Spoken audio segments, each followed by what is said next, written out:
এটা তো দেখছি ইংরেজিতে লেখা। বাবা রে বাবা। আসসালামু আলাইকুম হুজুর। এই আগে কে দিয়েছো? আমি তোমাকে ধমক দিব না, আমি তোমাকে একদমই ধমক দিব না। কে আছো বলবা নাকি ভয় পাচ্ছ? সোনামণি, দাল মে কুছ কালা তো জরুর হ্যায় ইহাঁ পে। আচ্ছা ঠিক আছে, যাও, আমি বলবো না। আমি আজকে তোমাকে নাম বলতে বলছি না, আমি পড়া ট্রাই করছি। এদিকে তাকান। আসসালামু আলাইকুম হুজুর, টেক লাভ। ওয়ালাইকুম আসসালাম। প্লিজ আনসার, দয়া করে উত্তর দিবেন। আচ্ছা, আ গার্ল নেমড এ, মানে সে পরিপূর্ণ নামটা উল্লেখ করে নাই, ঠিক আছে। সে লিখেছে marriage a boy named B without her parents permission, মানে একটা মেয়ে এবং একটা ছেলে, এই যে এ দিয়ে বি দিয়ে নাম দিয়ে বুঝাইছে, তারা আব্বা আম্মার পারমিশন ছাড়া বিয়ে করেছে।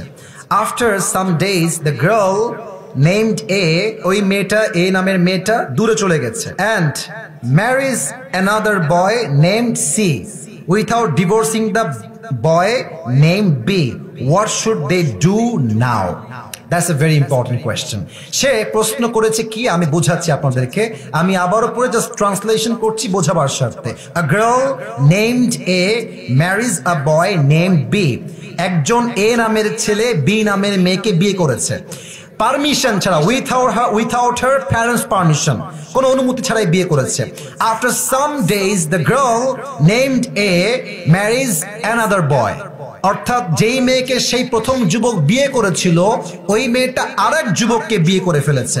এখন সে লিখেছে, এখন সে বলতেছে without divorcing the boy name B, অর্থাৎ আগে যে যুবকের সঙ্গে বিয়ে হয়েছিল তাকে ডিভোর্স দেওয়া ছাড়াই এই মেয়েটা আরেক জায়গায় বিয়ে করেছে। What should they do now? এখন তার প্রশ্ন হচ্ছে, হুজুর তারা কি করবে? প্রথম কথাই আমি বলতে চাই, মেয়েটার বিয়েটা হয় নাই। এর কারণ কি? যদি কোনো মেয়ে সেকেন্ড কোনো বিয়ে করতে চায় তার স্বামীকে রেখে, তার স্বামীকে তাকে তালাক দিতে হবে। তালাক দিলেই হবে না, 3টা পিরিয়ড পার করতে হবে। 3টা পিরিয়ড যখন পার হবে, তখন স্বামী এবং স্ত্রীর মাঝে রিলেশনশিপটা ফুললি ব্রেকআপ হবে। তখন মেয়েটা চাইলে অন্য কোনো জায়গায় বিয়ে বসতে পারে। এখন সে যে প্রশ্ন করেছে, এই প্রশ্ন হচ্ছে এমন, হুজুর সে ওই প্রথম ছেলেকে ডিভোর্স না দিয়ে আবার আরেক জায়গায় বিয়ে করেছে। আমার মনে হয় যেই মেয়ে প্রথম স্বামীর থেকে ডিভোর্স না নিয়েই অন্য কোথাও বিয়ে বসে যায়, তার চরিত্রে নিশ্চিত ভেজাল আছে যুবক ভাইরা।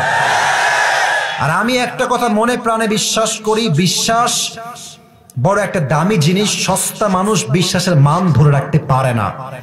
যেই মেয়েটা তোমাকে ডিভোর্স না দিয়েই বিয়ে করেছে, মনে রাখবা ওইটা আসলে সেকেন্ড